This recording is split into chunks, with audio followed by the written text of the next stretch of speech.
మా హస్బెండ్‌కి ఏదో పనుండి అలా వెళ్దాం పదా బయటికి అనంటే, ఓకే అనేసి ఎళ్ళాము. అక్కడికెళ్ళాక రేకట్ కోంపల్లి డీమార్ట్‌లో బావుంటది కదా! ఒకసారి డీమార్ట్‌కి కూడా ఎళ్ళొద్దాం అనేసి ఇంక ఇక్కడ పిల్లో దాకైతే కవర్ వచ్చేసాము. చూడండి ఎంత స్మూత్‌గా ఎంత బావుందో అసలు.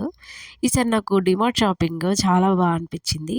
డ్రెసెస్ అయితే చాలా రీజనబుల్ ప్రైజెస్‌లో ఉన్నాయి. మీరు కూడా ఇది అన్నీ చూడాలి అనుకుంటే నేను లాంగ్ వీడియో అయితే చేశాను. కింద లింక్ ఇస్తాను చూసేయండి. నాకు ఇప్పుడు నేను చూసిన 2 డ్రెస్సులు బానే ఉన్నాయి గదా! 2 కాదు ఇంకా చాలా డ్రెస్సులు కూడా బానే ఉన్నాయి. నేనిక్కడ ఏ డీమార్ట్‌కొచ్చానంటే కోంపల్లి డీమార్ట్ ఇదైతే. నేను ఏ డ్రెసెస్ తీసుకున్నాను ఏంటి అనేది మీకు లాంగ్ వీడియోలో అయితే షేర్ చేశాను. ఆ వీడియో మొత్తం చూసి కామెంట్ చేయండి. ఏ డ్రెస్ బావుంది ఏంటి అనేది. ఇక్కడైతే ట్రయల్ రూమ్‌కెళ్ళి ట్రయల్ చేశాను.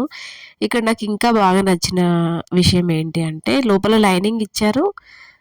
డ్రెస్ కూడా చాలా బావుంది. అందుకే నాకు బాగా నచ్చింది అని చెప్పాను. నాకు డ్రెస్ ఎలా ఉంది ఏంటి అనేది కామెంట్ చేయండి. వీడియో నచ్చితే లైక్ చేయండి. Thank you so much for watching. By.